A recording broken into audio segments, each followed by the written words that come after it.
guztioi.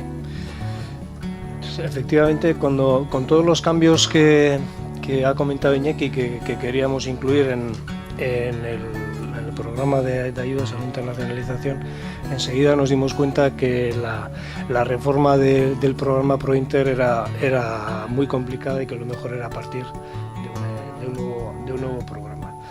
Veis ahí los tres grandes cambios que van a operar en este programa de ayudas. Por un lado, empezando por el del medio, lo que ya ha mencionado Iñaki varias veces, la concurrencia competitiva, es decir, que no todas las solicitudes que cumplen con los requisitos iniciales van a recibir ayuda, y no todas las solicitudes que vayan a recibir ayuda lo harán en la misma proporción. Eso por un lado. Por otro lado, máxima atención al plan de internacionalización, que ya lo ha mencionado también Iñaki, de tal manera que si no hay plan de internacionalización no hay ayuda, sin un buen plan de internacionalización tampoco hay ayuda, y la calidad de ese plan condiciona el resultado de esa concurrencia y, por lo tanto, del importe de la ayuda a recibir. Y en tercer lugar, el otro gran cambio que opera en este programa es una reordenación. Los que conocéis ProInter sabéis que una empresa hasta ahora podía solicitar ayuda para elaborar el plan de internacionalización, para la puesta en marcha del plan de internacionalización, para hacer 2 estudios de viabilidad de futuras implantaciones exteriores y para la efectiva implantación exterior en 2 destinos, de tal manera que podía pedir ayuda para 6 proyectos, o hasta para 6 proyectos. ¿Cuál era el resultado? Que muchas veces, incluso cuando esa ayuda le era concedida, la empresa no era capaz de digerir todas esas cosas que había dicho que quería hacer. Era una especie de carta a los Reyes Magos, pero luego cuando recibía el regalo no era capaz ni siquiera de abrir los paquetes. Entonces lo que hemos hecho ha sido tratar de establecer desde una lógica tradicional cuáles son los pasos por los que anda una empresa que recorre su camino en la internacionalización. Y lógicamente, pues una empresa primeramente está centrada en el mercado interno, se plantea la internacionalización y, por lo tanto, inicia los primeros pasos, posteriormente los consolida y, en general, después de esa consolidación se puede plantear el establecer una serie de implantaciones en el exterior. Los que conocéis ProInter, insisto, sabéis también que hablábamos de implantaciones comerciales, implantaciones productivas o implantaciones de empresas de servicios. En Global Layer no hacemos esa distinción más que desde el punto de vista conceptual, pero las ayudas, la implantación no tiene más diferencia que desde el punto de vista de las definiciones. Y por lo tanto entendemos que una empresa va a hacer estos 3, o va a estar en estos 3 pasos en su camino a la internacionalización, y en cada convocatoria de Global Layer estará en una de estas tres etapas.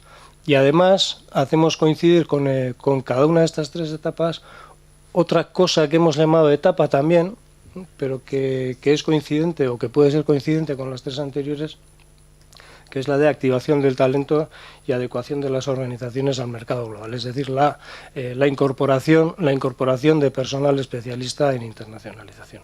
Luego veremos con más detalle. Por lo tanto, las tres cuestiones: la concurrencia competitiva, la máxima atención al plan de internacionalización y el establecimiento de etapas que son excluyentes y sucesivas.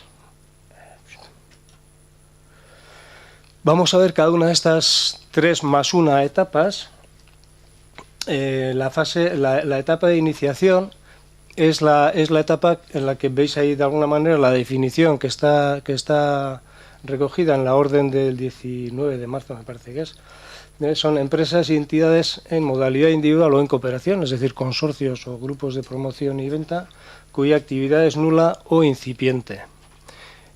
También aquí incluimos a grupos de promoción y consorcios que, habiendo superado la etapa de consolidación, y luego veremos cuándo se supera la etapa de consolidación, se plantean la apertura a nuevos mercados en los cuales la cifra de exportación de las empresas que componen ese grupo o ese consorcio no alcanza el 5% de la facturación conjunta.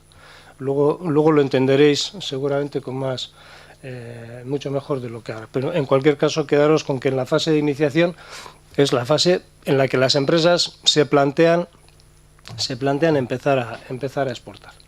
Entonces, nosotros lo que queremos decir a través del programa Global EIAN a esas empresas es que se preocupen durante ese año en el que se plantean la internacionalización, que pasen el tiempo, que lo gasten, que lo inviertan en elaborar ese plan de internacionalización. Y por lo tanto nosotros le daremos la ayuda para sufragar de alguna manera el coste que le ha supuesto elaborar ese plan. Además del coste, lógicamente externo, de elaboración de ese plan, unos viajes y visitas a ferias y un concepto que no estaba recogido en ProInter, que es el de elaboración de agendas, es decir, que una empresa consultora, tanto en destino como en origen, pueda elaborar una agenda de visitas para una empresa, pues no sé, en un mercado determinado, y pueda visitar un número determinado de clientes potenciales. Desde el punto de vista Global EIAN, la etapa de iniciación, sabemos que en la realidad de las empresas no tiene por qué ser así, pero desde el punto de vista Global EIAN, la etapa de iniciación dura un año y el importe de las ayudas es hasta el 40% de los gastos aprobados, creo que sigo yo con la pierna, y un límite de 20.000 euros por solicitud. En el caso de grupos de promoción y consorcios, este 40% se incrementa hasta el 50%, hasta el 50%. El límite se incrementa de 20.000 a 40.000 euros y el límite individual por empresa participante en el grupo de consorcio se mantiene, como en el caso ProInter, de 12.000 en el caso de grupos de promoción y 14.000 en el caso de los consorcios. ¿Es necesario que el plan de internacionalización sea hecho por una empresa externa? Lógicamente no, pero pues como entendemos que no todas las empresas son capaces de hacerlo, pues es el gasto más importante al que se atiende desde la etapa de iniciación. Veis ahí la imagen de nuestro método de autodiagnóstico de reflexión estratégica para la internacionalización, que lo podéis descargar en formato PDF desde nuestra página web y que os puede servir de ayuda también para hacerlo. Bien, una empresa, después de haber estado en la etapa de iniciación y haber recibido ayuda para elaborar ese plan y haber hecho unos primeros viajes y tanteos en los mercados de exportación, el siguiente año puede acudir al programa Global EIAN y solicitar ayuda para la consolidación de esta actividad exportadora.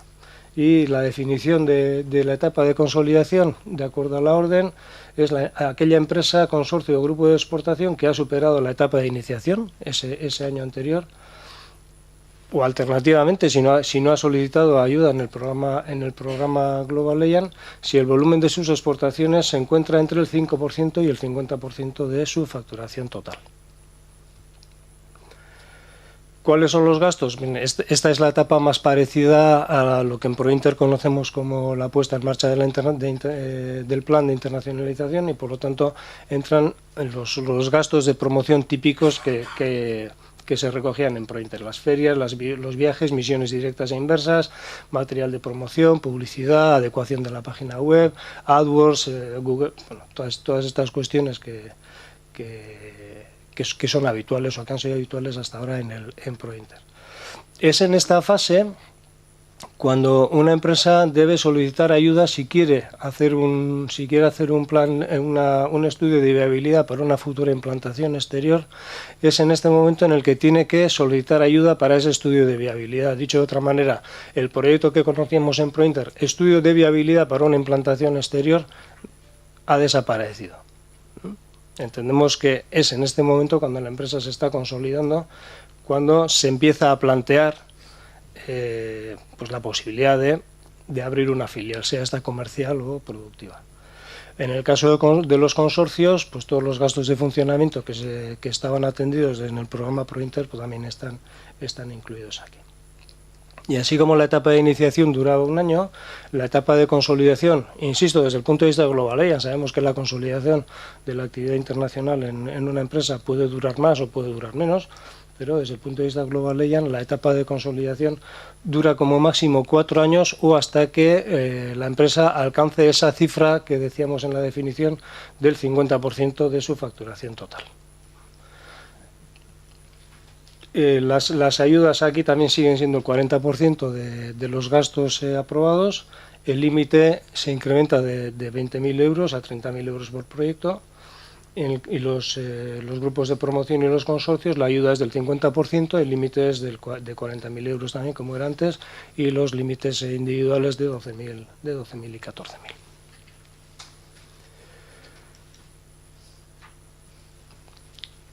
Las implantaciones. ¿Cómo definimos las implantaciones desde el punto de vista de la orden Global Legend? Hacemos la definición de las tres implantaciones como estaban recogidas en Prointer, pero a partir de ahí no se hace ninguna otra distinción. Entendemos como implantaciones comerciales, y aquí sí hay una pequeña modificación con respecto a Prointer, aquellos establecimientos físicos o virtuales en el extranjero desde los que la empresa atiende comercialmente a uno o varios de sus mercados internacionales. Las implantaciones productivas son aquellas que están destinadas a ejecutar un nuevo proyecto de fabricación, y las implantaciones de servicios, aquellos establecimientos de empresas de servicios en el mercado exterior, que pueden tener, desde un punto de vista operativo, pueden tener tanto la función comercial como la de producción del servicio.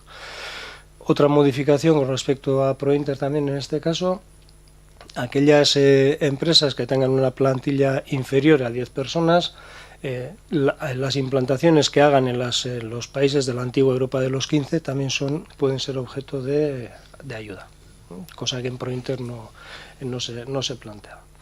¿Cuáles son los gastos elegibles en el caso de las implantaciones? Pues son los gastos de constitución, los gastos de promoción, los gastos de estructura habituales que estaban recogidos en Prointer, excepto los de personal. Sabéis que en las implantaciones comerciales se podía incluir también los gastos de personal de la plantilla de la filial comercial.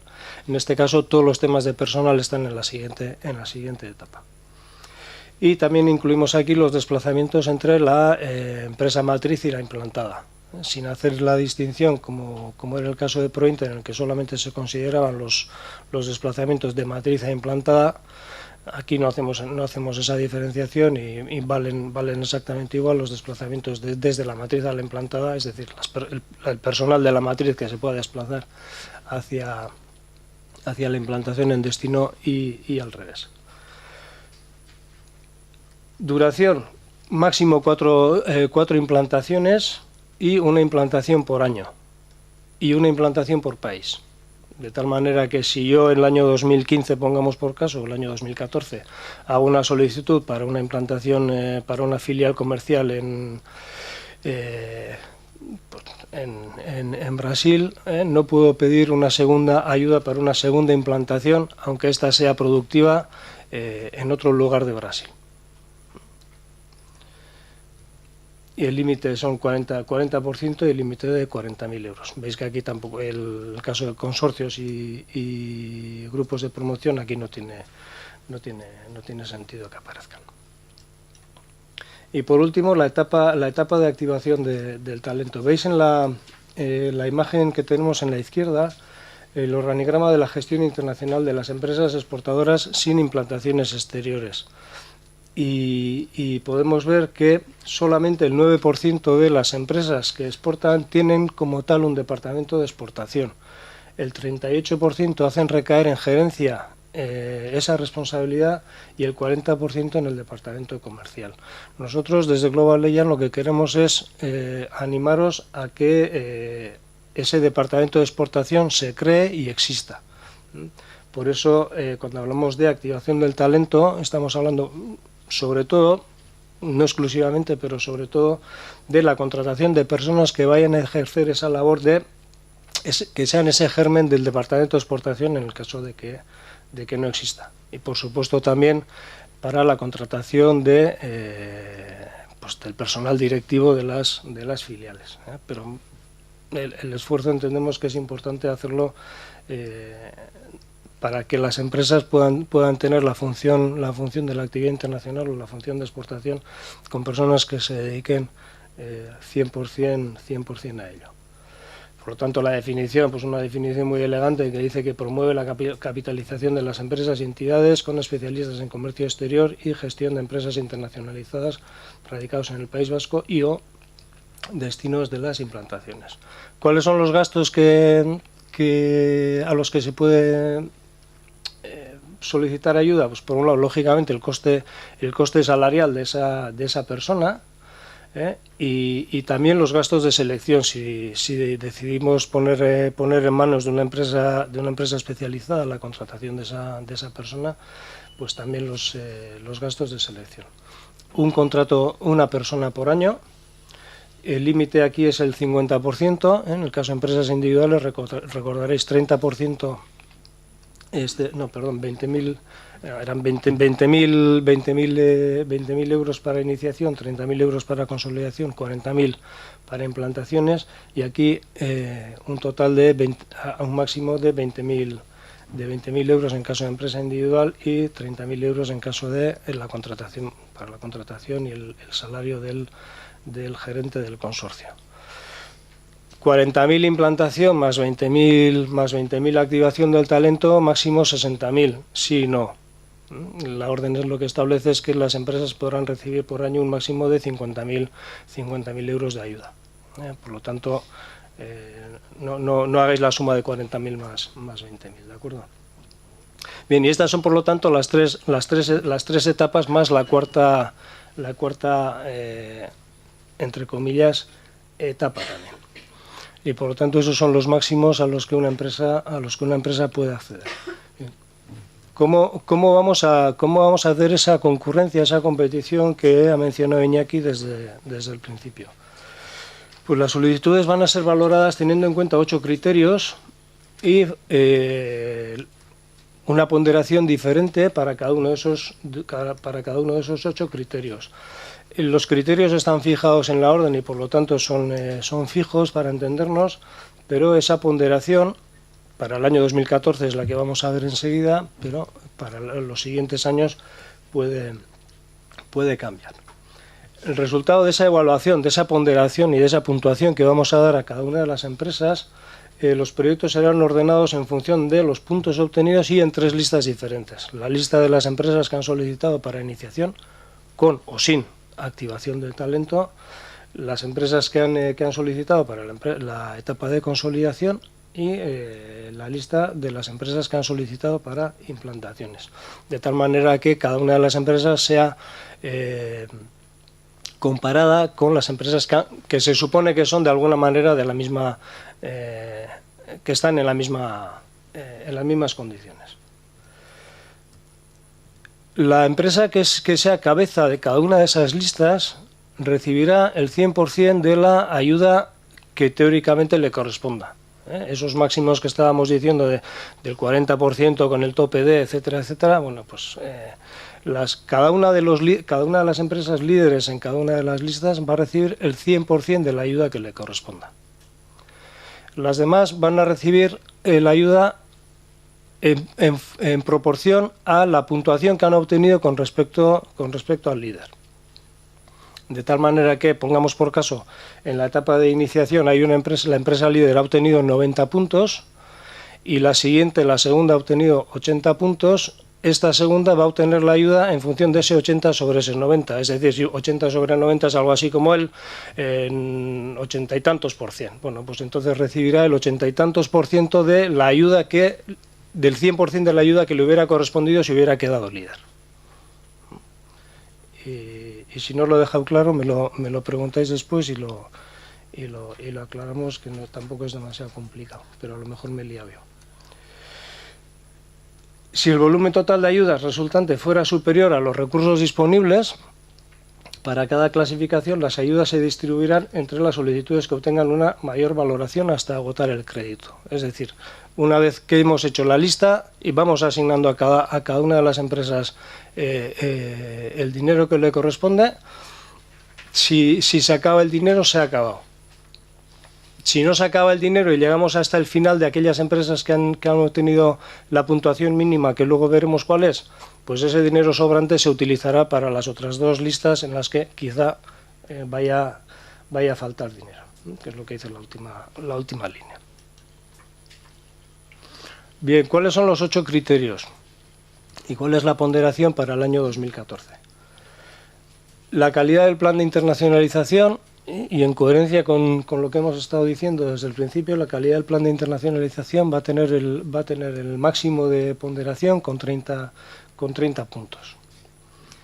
La facturación en los nuevos mercados con respecto a la facturación total, aquí hay un error, no es con respecto a la facturación total, sino con respecto a la cifra de exportación. Facturación en los nuevos mercados lo define la orden como aquellos mercados en los que la empresa está presente, que ha empezado a trabajar y lleva una antigüedad de menos de 3 años y está vendiendo menos del 10% de su facturación total. ¿Qué es lo que pretendemos con este criterio? Que la empresa disminuya su riesgo país, que no se centre en los mercados tradicionales, en los mercados donde siempre ha estado, y que busque nuevos mercados, busque nuevas actividades fuera de esos mercados de siempre.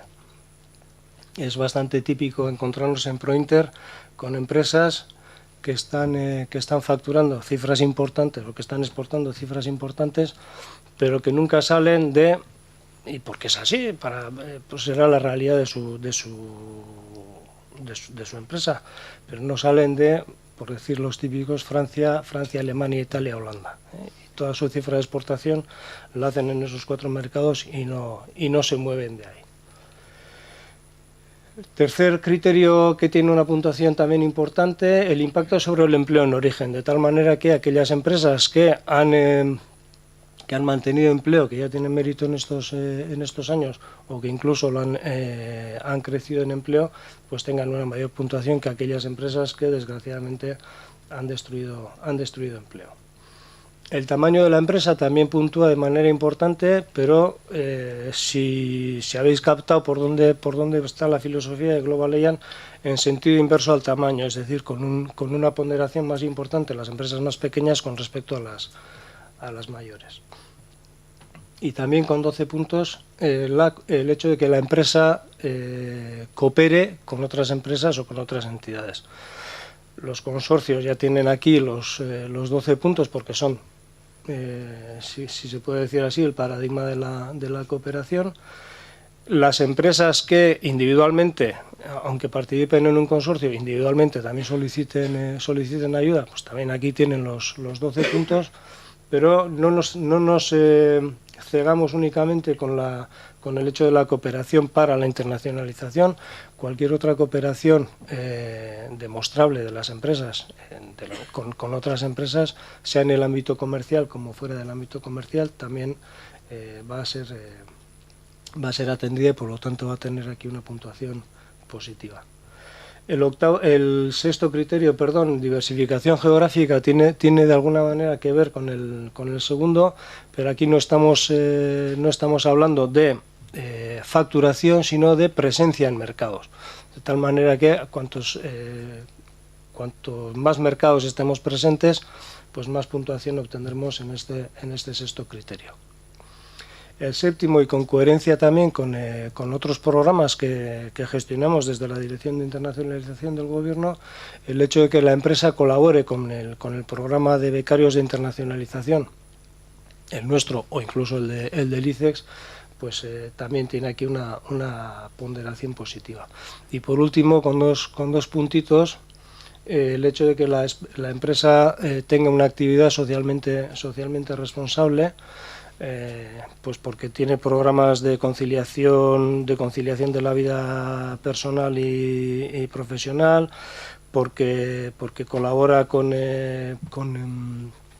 Consell UA y tiene el certificado Valle Euskarari, porque tiene certificaciones ISO 14000. En general, todas aquellas cuestiones que hace la empresa que tienen que ver con la responsabilidad social y que van más allá de lo que la ley les exige, también aquí puntúa positivamente. Por lo tanto, una empresa que sea 10 en cada uno de los 8 criterios, pues tendrá 100 puntos.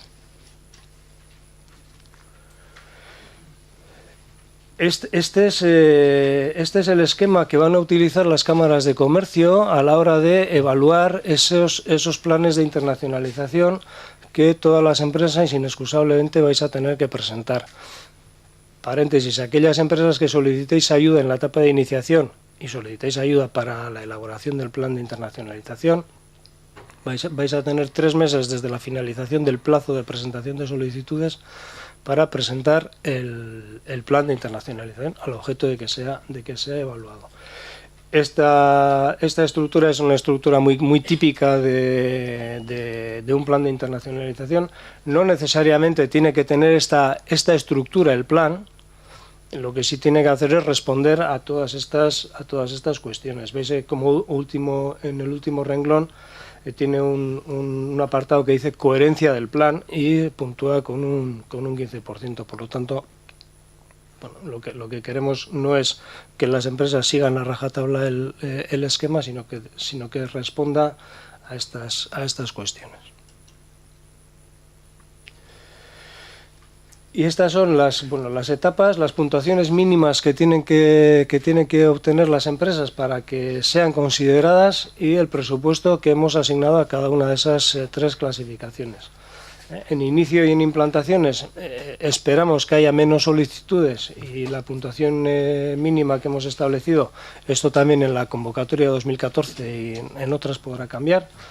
Es de 40 puntos. En consolidación esperemos que el grueso de las solicitudes vayan a esta etapa y por lo tanto ahí hemos puesto la puntuación mínima superior, pero también el presupuesto, de tal manera que pues algo así como el 60 y tantos % del presupuesto está en principio dedicado para las etapas para la etapa de consolidación. La presentación de solicitudes, ahora veremos unas pinceladas de esa tramitación electrónica que os mencionaba Iñaki. El análisis de los proyectos ya lo ha dicho Iñaki también, y yo también lo he dicho, las cámaras de comercio van a participar, aunque de alguna manera la última palabra la tendrá la dirección. Como era tradicional en ProInter, el primer pago será un 25% de la ayuda concedida junto con la resolución. Y después, como era tradicional también en ProInter, hasta el 28 de febrero del año siguiente para la presentación de la justificación. El 29 de mayo finaliza el plazo, es jueves. Veremos ahora cómo es un poquito por encima, cómo es la tramitación electrónica. Los informáticos están muy tranquilos, nosotros un poquito menos, porque es la primera vez. Sabemos que tenéis, iba a decir la manía, la costumbre de dejar las cosas para el último día. La plataforma sobre la que se va a basar la presentación de las solicitudes está muy testada, ya trabajan otros servicios del Departamento de Desarrollo y Competitividad, pero no sabemos cómo funciona cuando hay 800 empresas operando a la vez. Entonces, bueno, no iba a decir mi recomendación, no, mi ruego es que no lo dejéis para el último día y que las solicitudes se vayan haciendo de manera lo más escalonada posible. Ya hay una solicitud entregada, creo que llegó anteayer, el jueves, llegó el jueves la primera solicitud y bueno, pues hacerlo cuanto antes, entrar, hacer las pruebas, vamos a ver ahora enseguida,